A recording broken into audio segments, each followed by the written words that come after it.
Hi guys, welcome back to our channel. Ayodhya ఈ పేరు వెనుక కేవలం ఒక నగర చరిత్ర మాత్రమే లేదు. వందల సంవత్సరాల పోరాటం ఉంది. కోట్లాది మంది భక్తుల విశ్వాసం ఉంది. రాజ్యాలు మారాయి, పాలకులు మారారు, యుద్ధాలు జరిగాయి, కోర్టు కేసులు నడిచాయి. కానీ ఒక నమ్మకం మాత్రం ఎన్నడూ మారలేదు. అదే శ్రీరామ జన్మభూమి అయోధ్య. ఈరోజు మన వీడియోలో అయోధ్య అసలు చరిత్ర, రామ జన్మభూమి కోసం జరిగిన పోరాటాలు, శతాబ్దాల పాటు కొనసాగిన వివాదాలు, సుప్రీంకోర్టు చారిత్రాత్మక తీర్పు, శ్రీరాముడు ఎందుకు అయోధ్యలోనే జన్మించాడు, ప్రాచీన రామాలయం చరిత్ర, ఆ ఆలయ విధ్వంసం గురించి పూర్తిగా తెలుసుకుందాం. వీడియో ప్రారంభించే ముందు మీరు మన ఛానల్కి కొత్త అయితే సబ్స్క్రైబ్ బటన్ నొక్కి బెల్ ఐకాన్ కూడా ప్రెస్ చేయండి. ఇలాంటి హిందూ పురాణాలు, దేవాలయాల చరిత్ర, రహస్యాలు, ఆధ్యాత్మిక విశేషాలను మేము రెగ్యులర్గా తీసుకొస్తుంటాం. ఇక ఆలస్యం చేయకుండా వీడియోను ప్రారంభిద్దాం.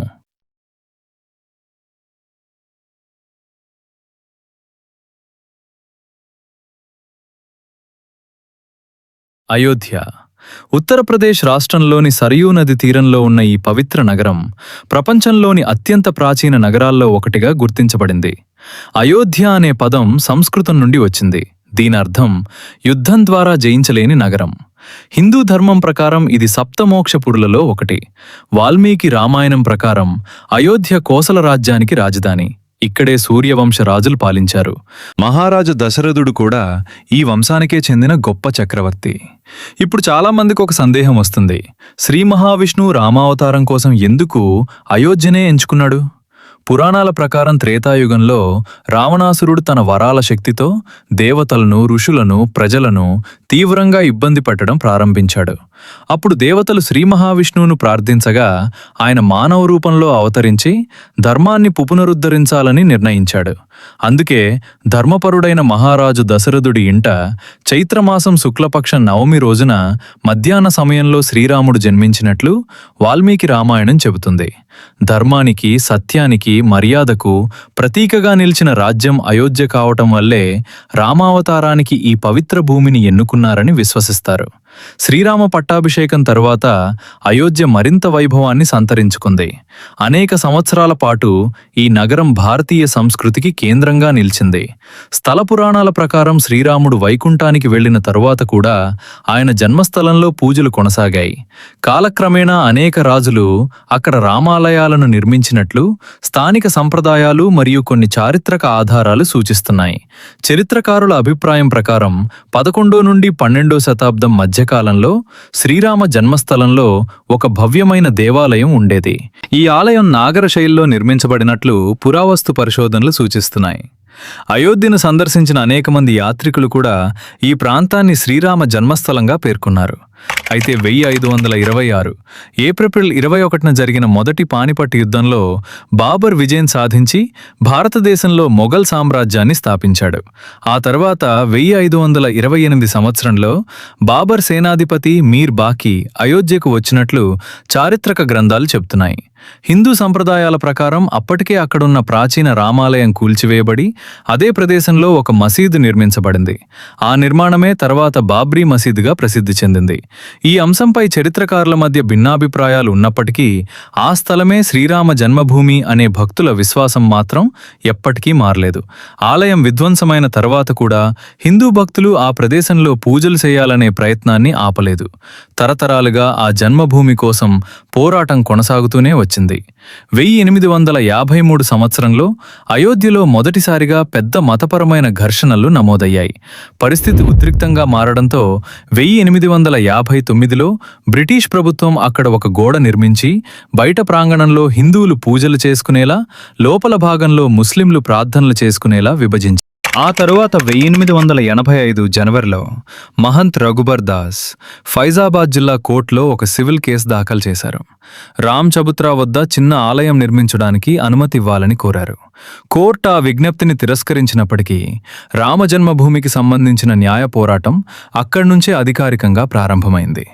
తరువాత చరిత్రలో అత్యంత కీలకమైన సంఘటన 1949 డిసెంబర్ 22 నుంచి 23 వరకు అర్ధరాత్రి చోటు చేసుకుంది. ఆ రాత్రి వివాదాస్పద నిర్మాణం లోపల రామ్లల్లా విగ్రహం ప్రత్యక్షమైంది. హిందూ భక్తులు దీనిని దైవ అద్భుతంగా భావించారు. అనంతరం ప్రభుత్వం ఆ ప్రదేశానికి తాళాలు వేసి మొత్తం వ్యవహారాన్ని కోర్టు పర్యవేక్షణలోకి తీసుకెళ్లింది. 1986 ఫిబ్రవరి 1న ఫైజాబాద్ జిల్లా కోర్టు ఆదేశాలతో ఆ తాళాలు తెరవబడ్డాయి. హిందూ భక్తులకు పూజలు నిర్వహించడానికి అనుమతి ఇవ్వబడింది. ఈ నిర్ణయం తర్వాత రామజన్మభూమి ఉద్యమం దేశవ్యాప్తంగా మరింత వేగం అందుకుంది. తదుపరి దశాబ్దాల పాటు కోర్టులో చారిత్రక ఆధారాలు, పురావస్తు నివేదికలు, పలు వాదనలు కొనసాగాయి. చివరకు 2019 నవంబర్ 9న భారత సుప్రీంకోర్టు చారిత్రాత్మక తీర్పును వెలువరించింది. వివాదాస్పద భూమిని శ్రీ రామజన్మభూమి తీర్థక్షేత్ర ట్రస్ట్ ద్వారా రామమందిర నిర్మాణానికి ఇవ్వాలని, అలాగే మసీదు నిర్మాణం కోసం అయోధ్యలోనే 5 ఎకరాల ప్రత్యామ్నాయ భూమిని కేటాయించాలని ఆదేశించింది. ఈ తీర్పుతో దాదాపు 170 సంవత్సరాల న్యాయ పోరాటానికి ముగింపు లభించింది. అయితే అయోధ్య చరిత్ర ఇక్కడితో ముగియలేదు. అసలు అద్భుతం అప్పుడే ప్రారంభమైందే.